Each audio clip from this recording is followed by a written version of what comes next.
Boa noite, esse é o segundo bloco do Debate Bola em Família, analisando as últimas 4 rodadas da 15ª à 18ª.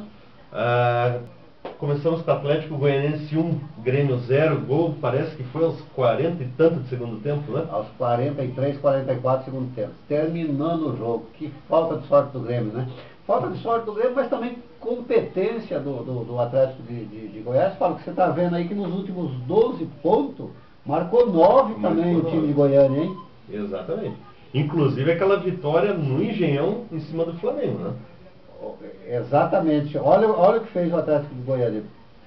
Ganhou 2-0 do Santos lá, 4-1 no Flamengo e hoje 1-0 no Grêmio. E no meio das 4 rodadas perdeu 2-1 pro Bahia. Foi isso, né? Exatamente.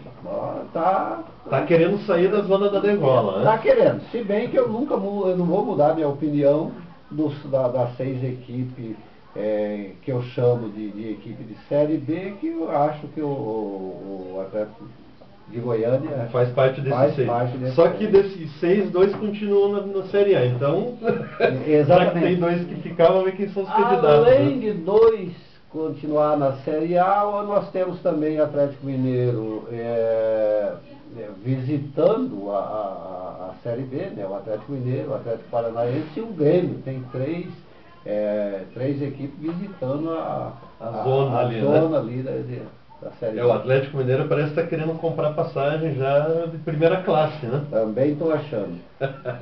São Paulo 1, Palmeiras 1, empate, acho que mais que normal, né? Mais do que normal, destaque para o golaço do Dagoberto, né? O Dagoberto fez um golaço por cobertura e depois o Palmeiras com aquela jogada que sempre ele, né? O Marcos Assunção cobrando uma falta. Alguém desvia, alguém desvia e empata o jogo. Palmeiras dos últimos 12 fez 3 pontos, 3 empates e uma derrota. O que será que está acontecendo? É muito difícil, né? Porque você veja bem, o Palmeiras com a quantidade de pontos que tem hoje, se marca pelo menos uns 7 pontos aí, estava atropelando na parte de cima com mais vontade, né, Paulo? Tá devendo aí. O São Paulo também, eu esperava um pouco mais, só que parece que quando Corinthians e Flamengo dão a chance dele encostar, ele resolve empatar ou perder também, né? Exatamente. O São Paulo teve 2 chances seguidas. No jogo de hoje saiu na frente, no meio de semana empata com o time do América. É muito, com todo respeito, o time do América, mas o time que quer chegar, quer brigar, não pode empatar com esse time pequeno não, fica mais complicado. Vasco e Fluminense 1-1. Vasco e Fluminense 1-1. Achei que o Fluminense merecia ganhar o jogo. Em primeiro lugar, quando o jogo estava 0-0 ainda, teve um pênalti a favor do Fluminense. O Fred chutou, bateu, o zagueiro do Fluminense tirou com uma mão na cara do juiz e ele não marcou o pênalti. E depois deu um pênalti, aquele pênalti que pode marcar, não marcar, meio duvidoso, daí a favor do Vasco. Não, a favor do Vasco. A favor do Vasco. Então, e daí o Rafael Moura empata o jogo com um gol de cabeça, mas achei que o Fluminense merecia ganhar o jogo. Atlético Paranaense 2, empate com o América.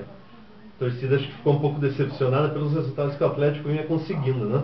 Ok, então, o Renato mudou muito o estilo do Atlético Paranaense jogar, é um outro time, só que não pode empatar com o América, que quando você está naquela, que você pegou a subida, você tem que engatar uma marcha e não dá para parar no meio do caminho. É outra coisa, como eu comentei agora, assim como o São Paulo empatou em casa com o América, o Atlético também é um prejuízo muito grande, 1 ponto só, né? Porque se o Atlético ganha o jogo, ele não estaria na zona de rebaixamento. Isso que abriu 2-0, né? Estava ganhando de 2-0 o jogo. E para fechar, Bahia 1 e Santos 2, primeira vitória fora do Santos nesse Campeonato Brasileiro, correto? Então, o Santos vem fazendo umas partidas de cinema e perdendo o jogo, né? Perdeu aquela pro Flamengo? O Flamengo 5-4. Jogou bem contra o Atlético de Goiânia, lá em Goiânia. Inclusive lá em Goiânia eu acho que é até um crime botar um juiz para apitar um jogo que tem uma ação contra o Neymar. O cara tem uma ação contra o Neymar e bota o cara para apitar o jogo. O que aconteceu? Um pênalti claríssimo em cima do Neymar. Ele, além de não dar o pênalti, ainda dá o cartão. Quer dizer, a diretoria do Santos, eu acho que tem que cuidar mais disso daí, ver esses detalhes, entendeu? Esses dias atrás ainda me lembro, Santos 0, Corinthians 0 na Vila Belmiro, coloca o irmão do Paulo César lá para apitar, os dois já deram declaração nitidamente que são corintianos. Quer dizer, se um juiz de futebol diz eu sou corintiano, vai botar ele para apitar um jogo do time dele, fica complicado.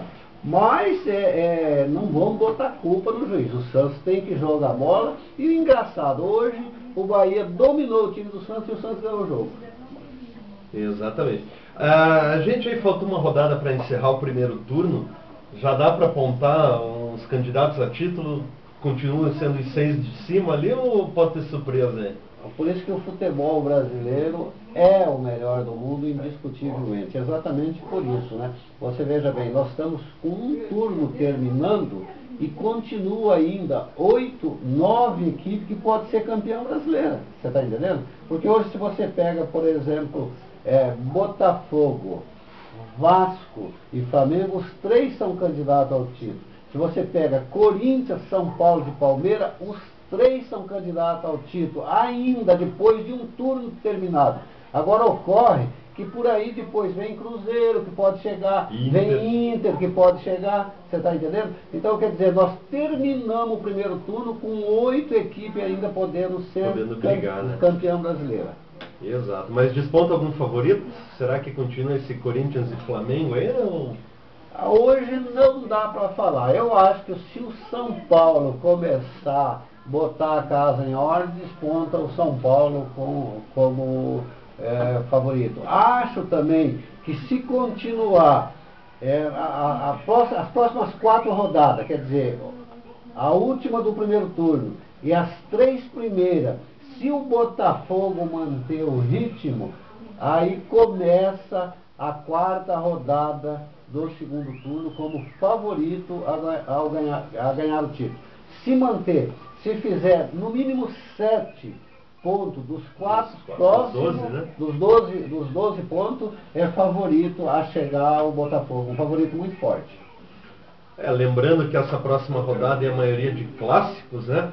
A gente vai ter Botafogo, Fluminense, Palmeiras e Corinthians, que vai ser um jogo bem ali pela ponta da tabela, bem como Flamengo e Vasco, né? Dependendo dos resultados aí pode dar uma embolada bonita aí, se tiver uns empates aí no meio. No Rio Grande do Sul tem Grenal, Grêmio e Inter, Ceará e Bahia, Atletiba, Cruzeiro, né? Figueirense e Avaí, só casco, né?